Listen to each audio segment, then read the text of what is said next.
అందరికీ జయభీములు. నేను మీ వడ్లమూరి కృష్ణస్వరూప్, దళిత బహుజన పార్టీ వ్యవస్థాపక అధ్యక్షుల్ని.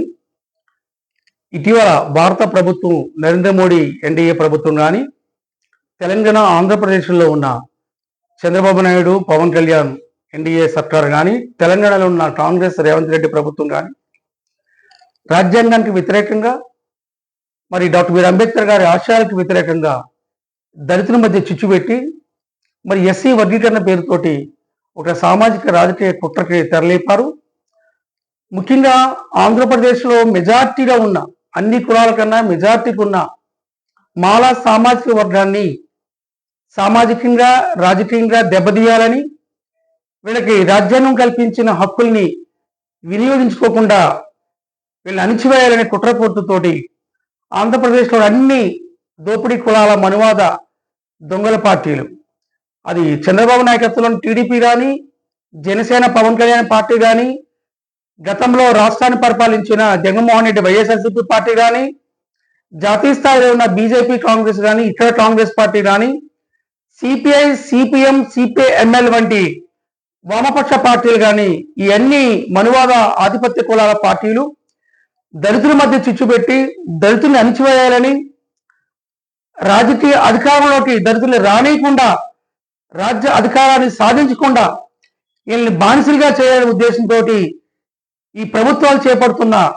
వర్గీకరణ ఈ కుట్రలకు వ్యతిరేకంగా పెద్ద ఎత్తున పోరాటం చేయాలని మొత్తం దళిత సమాజానికి, ముఖ్యంగా మాలా సామాజిక వర్గానికి దళిత బహుజన పార్టీ సందర్భంగా పిలుపునిస్తున్నాం.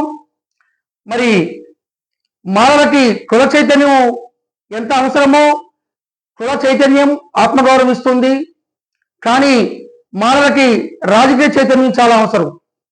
ఎందుకంటే ఎస్సీల వర్గీకరణ అంటే ఇది రాజకీయ సమస్య.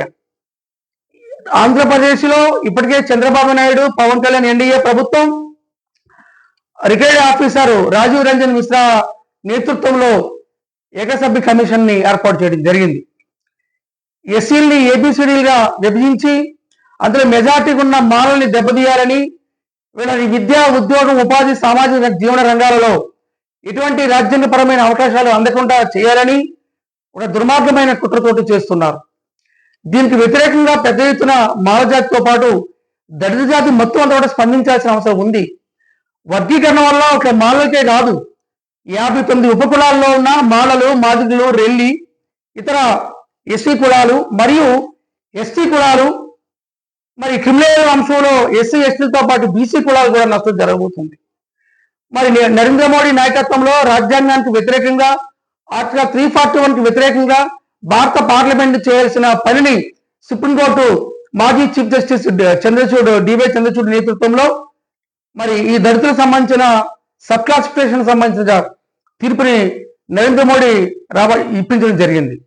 అంటే రాజ్యాంగానికి నిబంధనల వ్యతిరేకంగా సుప్రీంకోర్టు గత చీఫ్ జస్టిస్ నేతృత్వంలో తీర్పు ఇచ్చారు.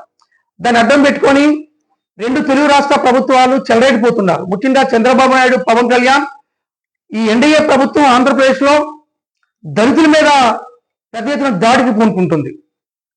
ఇటీవల మనం అనేక రూపాల్లో మానవులు కానీ దళితులు కానీ చైతన్యవంతమయ్యి వర్గీకరణ వ్యతిరేకంగా గళం వినిపిస్తున్నాం. కానీ ఈ వర్గీకరణ అడ్డుకోవాలన్నా, ఈ క్రిమిలేయర్ని అడ్డుకోవాలన్నా ఆంధ్రప్రదేశ్లో అన్ని దోపిడీ కులాల పార్టీలు కూడా వర్గీకరణ సమర్థిస్తున్నాయి. Telugu Desam, Janasena, BJP, YSRCP, Congress, CPI, CPM, CPIML వంటి అన్ని అడ్డకుల పార్టీలు మనకి వ్యతిరేకంగా వర్గీకరణ సమర్థిస్తున్నాయి. కాబట్టి ఈ అన్ని దోపిడీ కులాల పార్టీలకు ప్రత్యామ్నాయంగా రాజకీయం పోరాటం చేయవలసిన సమయం ఆసన్నమైంది. వర్గీకరణ అడ్డుకోవాలంటే కేవలం కుల చైతన్యము, కుల ఐక్యతనే కాకుండా కులానికి కూడా రాజకీయ చైతన్యం కావాలి. ఈ దోపిడీ కులాలని అందరిని కూడా రాజకీయంగా ఓడించడం ద్వారా అసెంబ్లీలో వర్గీకరణ వ్యతిరేకంగా పోరాటం చేస్తున్న దళిత పార్టీల్ని మరి అసెంబ్లీకి ప్రాతినిధ్యం పంపించడం ద్వారా, బలమైన గళం వినిపించడం ద్వారా మాత్రమే, రాజ్య అధికారాన్ని సాధించుకోవడం ద్వారా మాత్రమే ఈ దుర్మార్గులు చేస్తున్న ఈ కుట్రల్ని, ఈ వర్గీకరణ క్రిమిలేయర్ అమల్ని మనం అడ్డుకోగలుగుతాం, పెద్ద ఎత్తున ఆపగలుగుతాం. అంతే తప్ప కేవలం మనం తాత్కాలికమైన గర్జనలతో చేయడం వల్ల ఏమీ ఉండదు. రాజ్య అధికారం సాధించుకోవాలి, చట్టసభలో అసెంబ్లీలో వర్గీకరణకు వ్యతిరేకంగా ఎవరైతే పోరాట శక్తులు ఉన్నారో వీళ్ళందరినీ కూడా అసెంబ్లీ పంపించాల్సిన అవసరం ఉంది. శాసనసభలో మాల సత్తా దళితుల సత్తా చాటాల్సిన అవసరం ఉంది. కాబట్టి వర్గీకరణ వ్యతిరేక పోరాటాన్ని, సామాజిక పోరాటాన్ని రాజ్య అధికార పోరాటంగా మార్చాల్సిన సమయం ఆసన్నమైంది. ఇందులో భాగంగానే మరి దళిత బహుజన పార్టీ ఆధ్వర్యంలో 2 తెలుగు రాష్ట్రాల్లో పెద్ద ఎత్తున మేము పోరాటం చేస్తున్నాం. ఈ వర్గీకరణ వ్యతిరేక పోరాటాన్ని మరి రాజ్య అధికార సాధన పోరాటంగా మారుస్తున్నాం. కాబట్టి చంద్రబాబు నాయుడు ప్రభుత్వం ఈ ఏకసభ్య కమిషన్ నియమించింది కాబట్టి ఆ కమిషన్ రద్దు చేయాలని, ఆ కమిషన్ సంబంధించిన జీవో నెంబరు 86ని తక్షణమే రద్దు చేయాలని చంద్రబాబు నాయుడు, పవన్ కళ్యాణ్, ఎన్డీఏ గవర్నమెంట్ సందర్భంగా దళిత బహుజన పార్టీ డిమాండ్ చేస్తున్నాం. ఈ పోరాటంలో భాగంగానే రేపు 19వ తారీఖుని, ఈ నెల 19వ తారీఖుని ఉదయం 11 గంటలకు విజయవాడ నగరంలోని అలంకార్ థియేటర్ వద్ద గల ధర్నా చౌక్లో పెద్ద ఎత్తున మహాధర్నా నిర్వహించడం జరుగుతుంది.